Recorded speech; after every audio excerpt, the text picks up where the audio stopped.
গরম ভাতের সাথে যদি এইরকম এক পদ ভর্তা হয় তাহলে আর কি লাগে। ভর্তা প্রেমীদের গরম গরম এক প্লেট ভাত খাওয়ার জন্য এইরকম এক পদ ভর্তাই যথেষ্ট। আসসালামু আলাইকুম এভরিওয়ান, কেমন আছেন সবাই? সিম, টমেটো এবং মাছ দিয়ে খুবই মজার একটা ভর্তা বানিয়েছি, আর তার ভিডিওই আপনাদের সাথে শেয়ার করছি।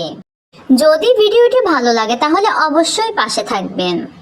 যেহেতু এখন শীতকাল, তাই শীতকালীন সবজি হিসেবে বাজারে প্রচুর পরিমাণে সিম এবং টমেটো পাওয়া যায়। ভর্তার জন্য কয়েকটা সিম নিয়ে ভালো করে ধুয়ে পরিমাণ মতো পানি দিয়ে সিদ্ধ করে নিয়েছি। সিমগুলো সিদ্ধ হলে অল্প একটু সরিষার তেল দিয়ে সেগুলোকে ভেজে নেব। সাথে ভাজার জন্য দিয়েছি কাঁচামরিচ এবং রসুনের কোষ। রসুনের কোষগুলো বড়, ভাজা হতে সময় লাগবে, তাই এগুলোকে মধ্যখানে কেটে কয়েকটা ফালি করে দিয়েছি। মাছ ভাজার সময় মাছের মধ্যে সামান্য লবণ মাখিয়ে দিয়েছি। লবণ মাখিয়ে দিলে মাছ ভাজার সময় কড়াইতে লেগে যায় না। হালকা আগুনে এগুলোকে নেড়েচেড়ে ভেজে নেব। এই তো সিমগুলো ভাজা হয়ে গেছে, এরপরে এগুলোকে কড়াই থেকে তুলে নেব।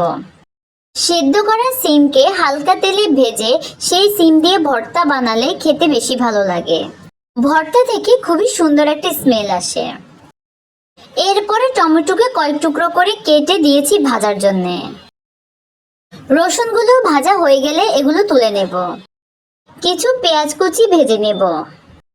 ভাজা পেঁয়াজ দিলেও ভর্তায় খুব সুন্দর একটা স্মেল আসে, আর ভর্তার টেস্টও ভালো হয়। এই তো মরিচ এবং পেঁয়াজগুলো ভাজা হয়ে গেছে, এবার এগুলো তুলে নেব।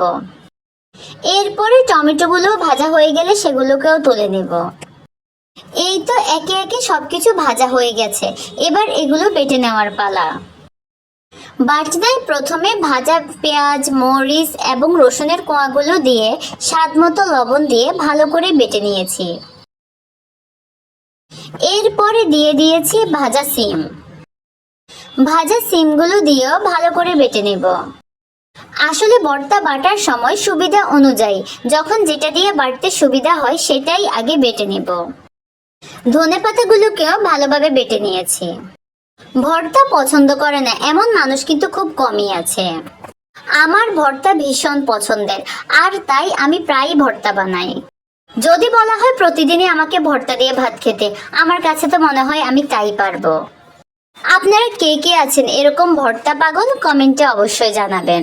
এখানে কিছু কাঁচা পেঁয়াজও দিয়েছি যেন খেতে আরো বেশি ভালো লাগে। এই তো সবকিছু বাটা হলে ভালো করে মিক্স করে নিব, আর মিক্স করে নিলেই ভর্তা রেডি। আর ভর্তা বাটার পর বাটনায় গরম গরম মাখানো ভাতের স্বাদই আলাদা। কেমন হয়েছে আমার ভিডিওটি? যদি ভালো লেগে থাকে তাহলে অবশ্যই বাসায় ট্রাই করবেন আর পাশে থাকবেন। ধন্যবাদ।